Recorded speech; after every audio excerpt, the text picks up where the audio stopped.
La salle de bal de l'hôtel bourdonnait de l'énergie du succès. Notre entreprise venait de conclure son plus gros contrat de l'année, et la direction n'avait pas lésiné sur les moyens pour fêter ça. Des lustres en cristal projetaient une lumière chaleureuse sur des tables recouvertes de nappes blanches, tandis que les serveurs se glissaient entre les groupes de collègues en tenant en équilibre des plateaux de champagne et de hors-d'œuvre. Je me tenais près du bar, sirotant un whisky et regardant ma femme faire le tour de la salle. Elle était éblouissante ce soir dans cette robe émeraude que nous avions achetée le mois dernier. Celle qui, selon elle, lui donnait confiance en elle. J'ai souri, pensant à la chance que j'avais d'avoir quelqu'un d'aussi rayonnant, d'aussi plein de vie. Après 8 ans de mariage, elle pouvait toujours illuminer une pièce dès qu'elle y entrait. Ma femme a toujours été amicale, extravertie d'une manière que je ne l'étais pas. Là où je préférais les conversations tranquilles avec quelques amis proches, elle s'épanouissait dans les foules. J'avais appris à apprécier cette différence entre nous, même si parfois j'avais l'impression d'être un satellite en orbite autour de sa brillante étoile. Ce soir, elle avait gravité autour de Julien du service marketing. Il était nouveau, cela faisait peut-être 6 mois qu'il était dans l'entreprise, et il se comportait avec l'aisance de quelqu'un qui n'a jamais connu le rejet. Il se tenait près de la fenêtre qui donnait sur la ville, la main de ma femme touchant parfois le bras de Julien alors qu'elle riait de l'une de ses observations spirituelles.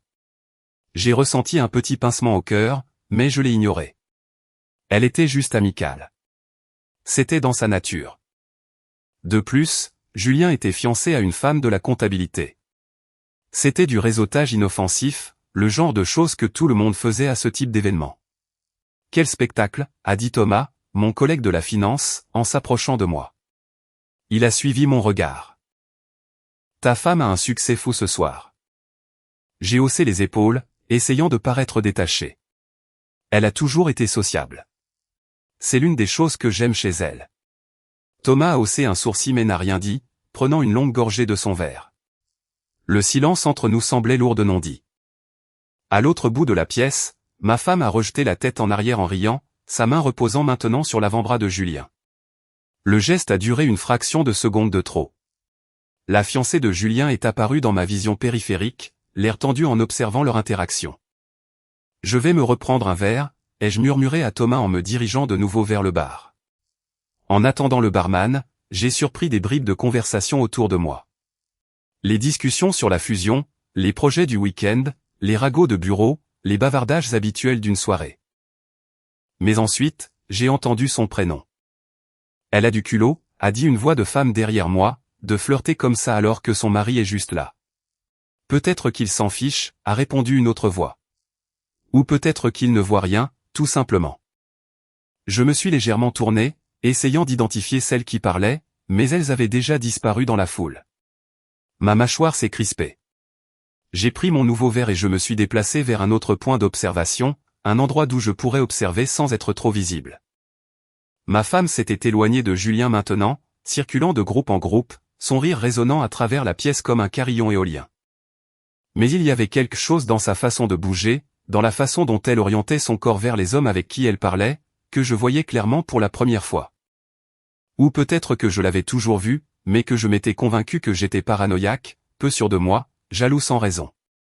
Sophie, la meilleure amie de ma femme depuis l'université, est entrée dans la salle de bal avec un peu de retard. Je l'ai regardée repérer ma femme et commencer à se diriger vers elle. Elles avaient été inséparables par le passé, mais dernièrement, j'avais remarqué une certaine tension entre elles. Des appels téléphoniques qui se terminaient brusquement quand j'entrais dans la pièce. Des projets annulés à la dernière minute. Sophie avait l'air différente ce soir, là où ma femme n'était qu'étincelle et vivacité, Sophie avançait avec détermination, l'air sérieux. Elle portait une simple robe noire et tenait son téléphone d'une main comme une arme. Je voyais les yeux de Sophie balayer la pièce, s'attardant brièvement sur ma femme avant de me trouver. Quelque chose a traversé son visage, un mélange de détermination et de ce qui aurait pu être de la compassion. Elle a changé de direction, se dirigeant droit vers moi au lieu de sa prétendue meilleure amie. Mon estomac s'est noué. Quoi qu'il s'apprête à se passer, j'ai soudain su que cette soirée, cette nuit, allait tout changer. Sophie m'a rejoint juste au moment où je posais mon verre sur une table voisine, mes mains soudain tremblantes. De près, je pouvais voir la tension dans sa mâchoire, et la façon dont ses yeux allaient et venaient entre moi et l'endroit où ma femme continuait de tenir sa cour à l'autre bout de la pièce. « Il faut qu'on parle », a dit doucement Sophie, sa voix perçant le bruit ambiant de la fête. Écoute, Sophie, si c'est à propos de ce qui se passe entre toi et Anne.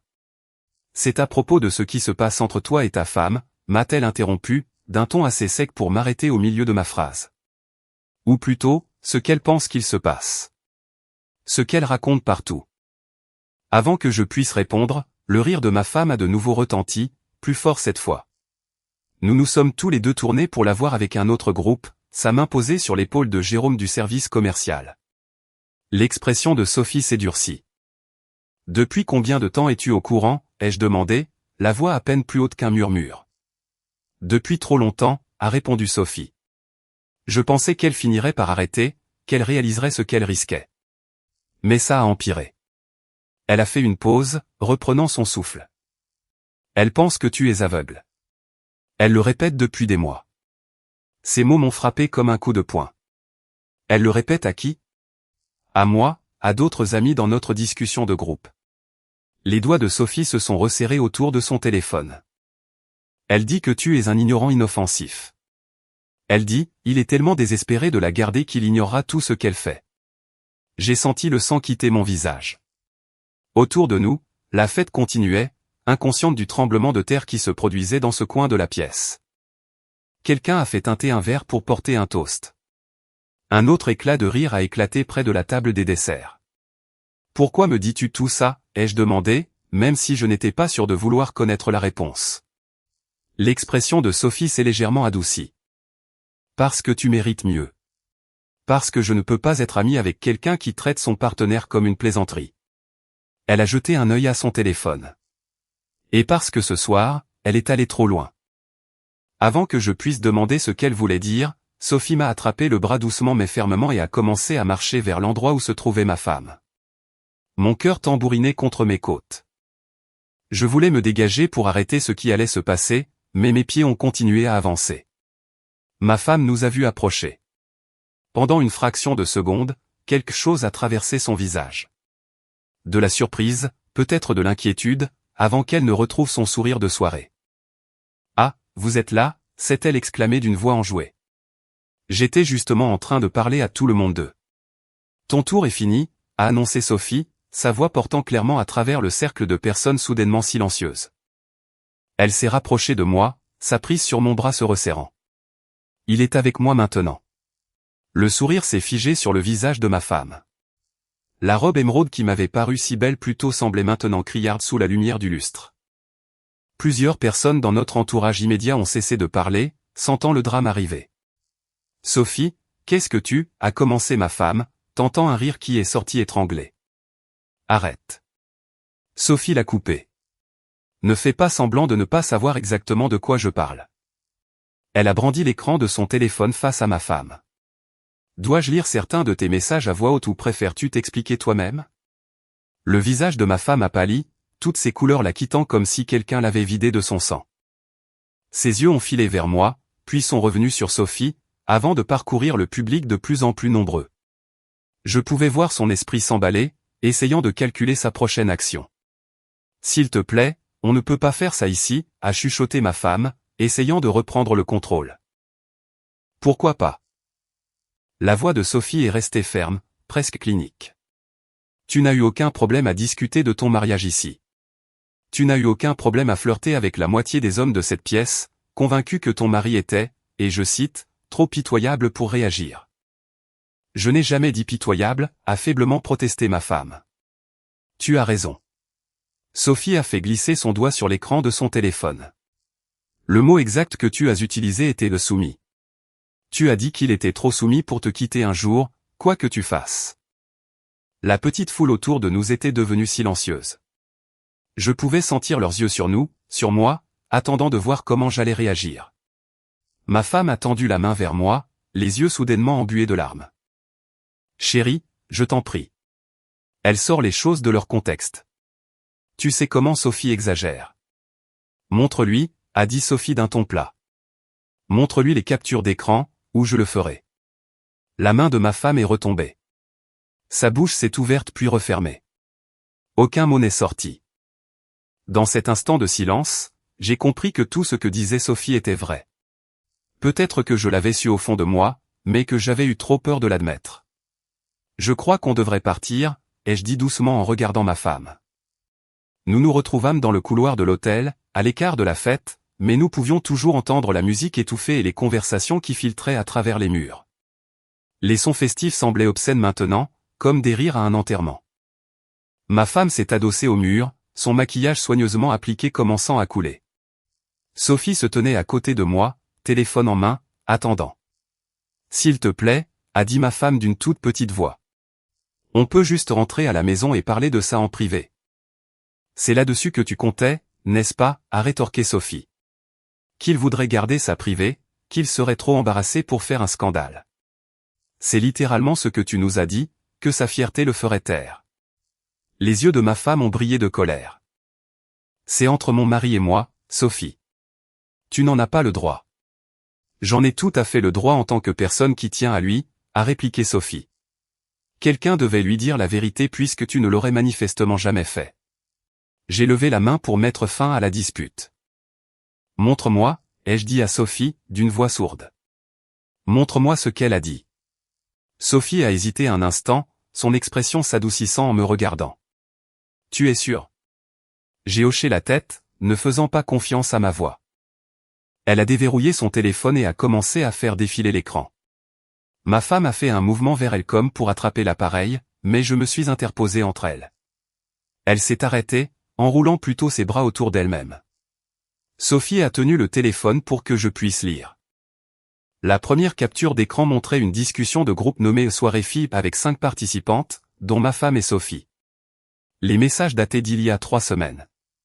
Ma femme, encore un dîner d'entreprise ce soir. Devinez qui va rester à la maison à jouer aux jeux vidéo? Emoji mort de rire à mien, est-ce qu'il dit quelque chose, des fois? Ma femme, à propos de quoi? Il ne remarque même rien. Je pourrais ramener quelqu'un à la maison et il lui proposerait probablement une bière. Ami 2, meuf, t'es affreuse. Emoji qui hurle de peur ma femme, je suis efficace. Je m'amuse. Il a sa petite vie confortable. Tout le monde est gagnant. Sophie, ce n'est pas juste pour lui. Ma femme, oh, s'il te plaît, Sophie. Il est trop soumis pour partir. C'est la situation parfaite pour moi. La sécurité du mariage avec la liberté du célibat. J'ai eu la nausée. Sophie est passée à une autre capture d'écran. Celle-ci était plus récente, de la semaine dernière. Amiens, vous avez vu les photos de fiançailles de Julien? Sa fiancée est magnifique. Ma femme, ça ne l'empêche pas de flirter avec moi au bureau. Les hommes sont tellement prévisibles. Sophie, tu joues avec le feu. Ma femme, je joue avec des allumettes. Il y a une différence. Et j'ai un extincteur à la maison qui ne pose pas de questions. L'extincteur. C'était comme ça qu'elle m'appelait. Un outil pour éteindre les problèmes, pour fournir sécurité et stabilité pendant qu'elle faisait ce qu'elle voulait.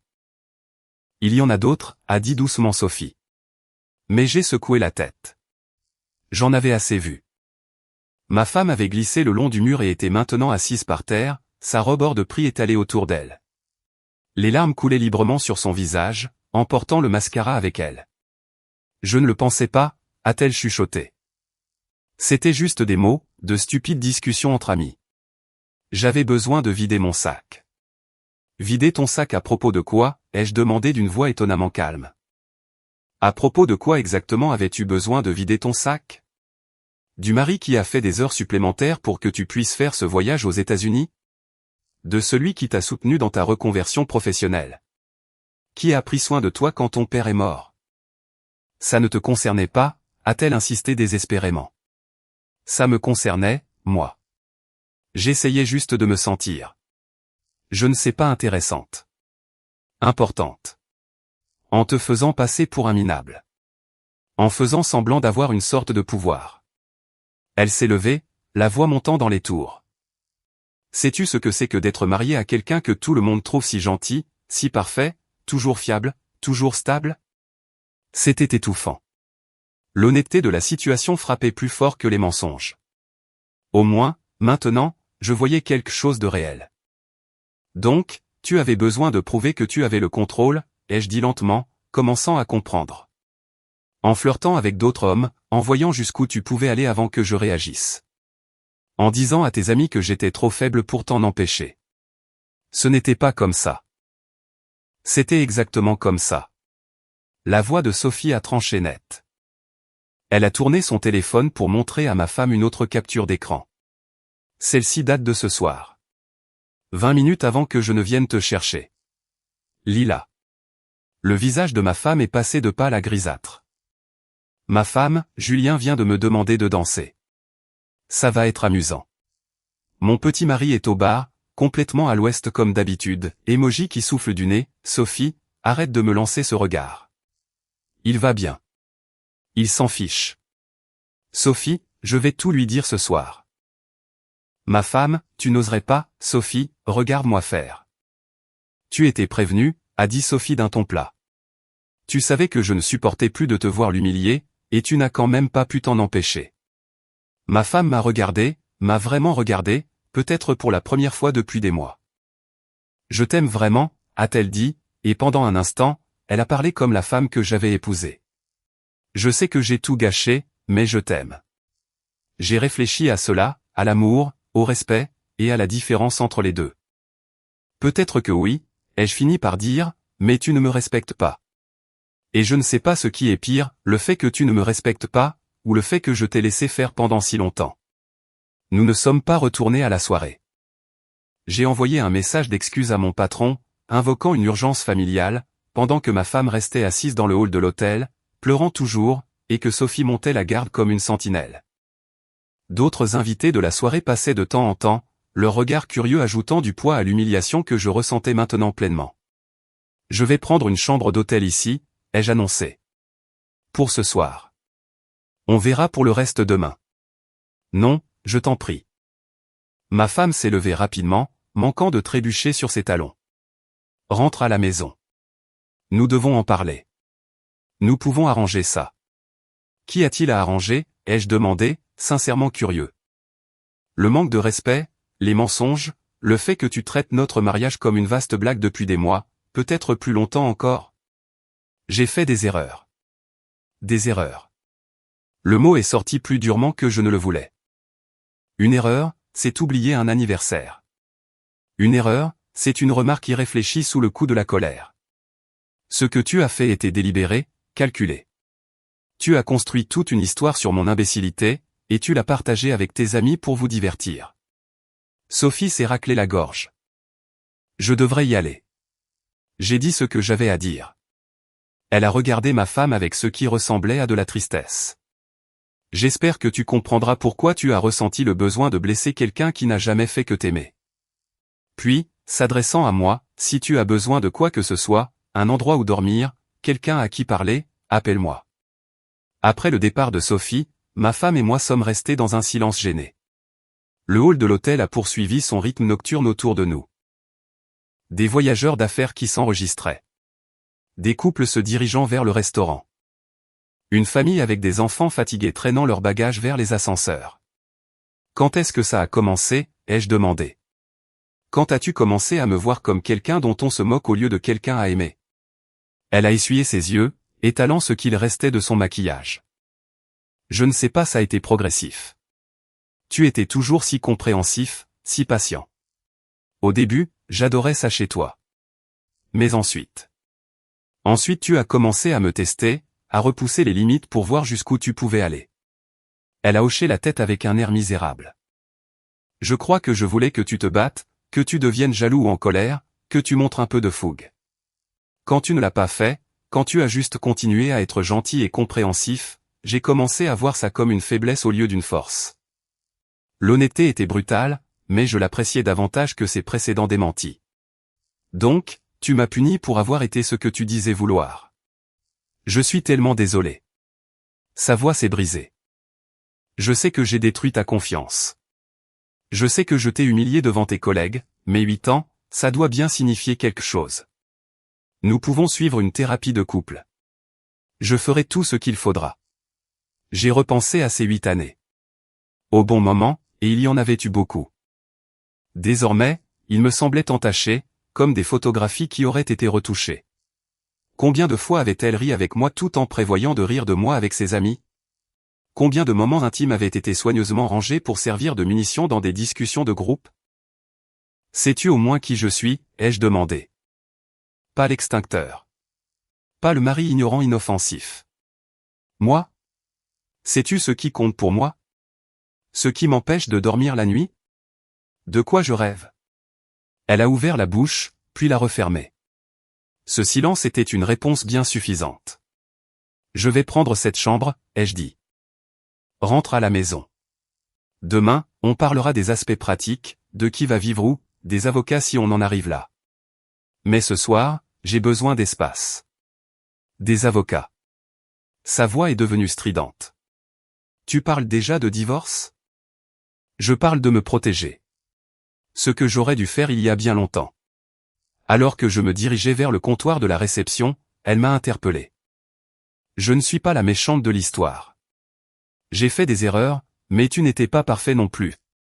Tu étais si passif, si content de simplement te laisser porter par la vie. Je me sentais invisible. Je me suis retourné. Alors tu as fait en sorte que tout le monde te remarque. Tout le monde sauf moi. J'ai fait une pause. C'est ça qui fait le plus mal. Tu n'es pas venu m'exposer tes sentiments. Tu es allé voir tout le monde. Tu as fait de moi la dernière personne à savoir que mon propre mariage était un échec. La réceptionniste, manifestement mal à l'aise face au drame conjugal qui se jouait dans son hall, a rapidement traité ma demande de chambre. Alors que je prenais la carte magnétique, mon téléphone a vibré. Des messages de collègues qui étaient à la soirée, certains m'offraient leur soutien, d'autres cherchaient clairement à obtenir des ragots. J'ai éteint le téléphone.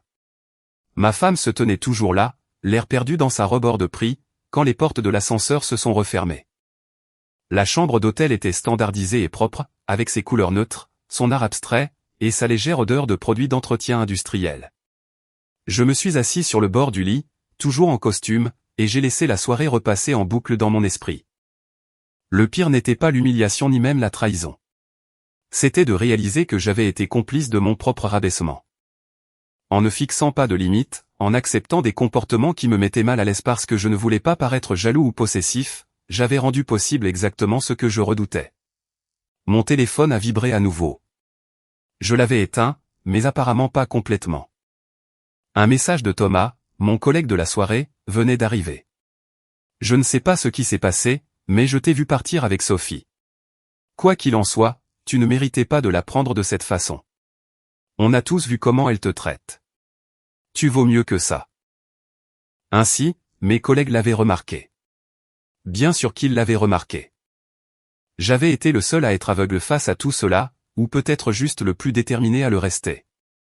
Je n'ai pas dormi. Lorsque l'aube s'est levée sur la ville, je me suis tenu à la fenêtre, regardant les rues en contrebas prendre vie. Des camions de livraison, des banlieusards matinaux, quelqu'un qui promenait son chien. La vie normale continuait sans se douter de rien, alors que la mienne se fracturait en un avant et un après. Mon téléphone affichait 17 appels manqués de ma femme et des dizaines de messages qui passaient des excuses à la colère, puis au désespoir. Je les ai lus dans l'ordre, observant la dissolution de son calme en temps réel. Le dernier, envoyé à 3h47 du matin, disait simplement « J'ai peur ». Tant mieux, ai-je pensé, avant de me sentir coupable de l'avoir pensé. Mais n'avais-je pas droit à une certaine satisfaction? À la certitude qu'il y avait bel et bien des conséquences? À 8 heures, je l'ai appelée. Elle a décroché avant la fin de la première sonnerie. Dieu merci, a-t-elle soufflé. Je croyais que tu m'avais bloqué. Il faut qu'on parle. Pas à la maison. Il y a un café rue de la République. Je vois lequel c'est. J'y serai dans 20 minutes. 30. J'ai besoin de me doucher et de me changer. J'ai fait une pause. Et je viendrai avec quelqu'un. Qui? Sophie? Ton avocat? Un témoin. Je n'ai pas confiance en nous pour avoir cette conversation seule. Elle est arrivée au café avec l'air d'avoir vieilli de 5 ans en une nuit. Pas de maquillage, les cheveux tirés en arrière, portant un jean et un pull que je lui avais offert pour Noël. À côté de moi, Thomas était assis avec un carnet de notes, ayant accepté ma demande d'être présent et de prendre des notes si nécessaire. Tu as amené quelqu'un du bureau. Sa voix était teintée d'une pointe d'hystérie. Tu veux m'humilier encore plus? Je veux une trace de ce qui est dit. Et tu devrais en vouloir une aussi, si tu es intelligente. Il n'est pas question d'humiliation. Il est question de clarté. Nous avons commandé des cafés dont aucun de nous ne voulait vraiment et nous nous sommes assis à une table dans un coin. Autour de nous, les habitués du samedi matin tapaient sur leurs ordinateurs portables et lisaient les journaux, offrant ainsi une illusion d'intimité grâce au bruit de fond de la normalité. J'ai réfléchi toute la nuit, a commencé ma femme, ses mains enroulées autour de sa tasse comme si c'était la seule chose qui la maintenait ancrée. Au pourquoi de mes actes. À ce que je veux vraiment. Et je veux que notre couple fonctionne. Mais je comprends si tu ne peux pas me pardonner. Je comprends si tu as besoin de temps. Elle a jeté un coup d'œil à Thomas, manifestement mal à l'aise de sa présence. Je suis prête à suivre une thérapie de couple, une thérapie individuelle, tout ce dont tu as besoin pour me refaire confiance. Ce n'est pas comme ça que fonctionne la confiance, ai-je dit. Tu ne peux pas reconstruire quelque chose que tu as délibérément démoli. Tu ne peux que construire quelque chose de nouveau. Alors nous construirons quelque chose de nouveau. Elle a tendu la main vers la mienne, mais je me suis reculé. Son expression s'est décomposée. S'il te plaît, 8 ans. Nous avons traversé tellement de choses ensemble.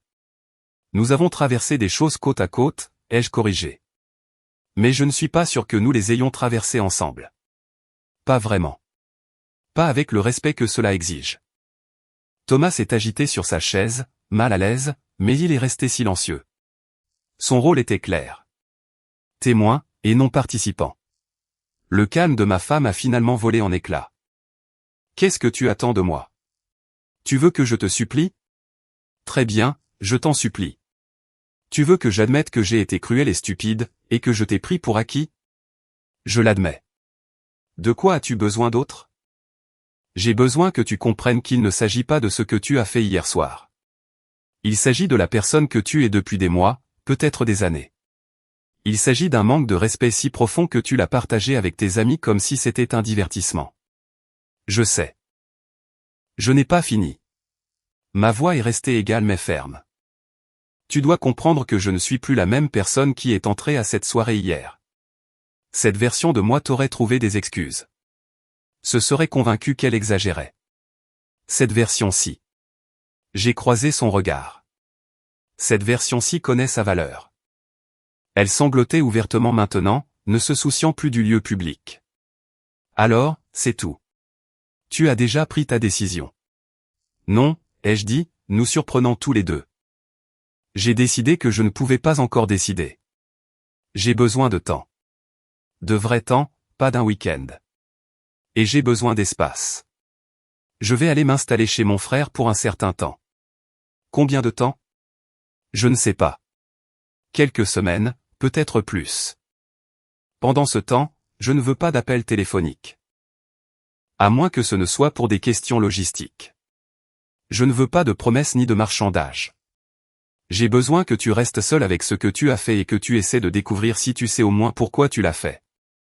Et ensuite? Ensuite on verra. Peut-être qu'on essaiera la thérapie. Peut-être qu'on avancera chacun de notre côté. Peut-être un compromis. Je me suis levé. Mais quoi qu'il arrive, cela se fera sur la base d'un respect mutuel, ou cela ne se fera pas du tout. Thomas et moi l'avons laissée assise là. En atteignant la porte, je l'ai entendu dire doucement, « Je t'aime vraiment, tu sais. » Je me suis retourné. Elle avait l'air petite et brisée. Rien à voir avec la silhouette étincelante de la soirée.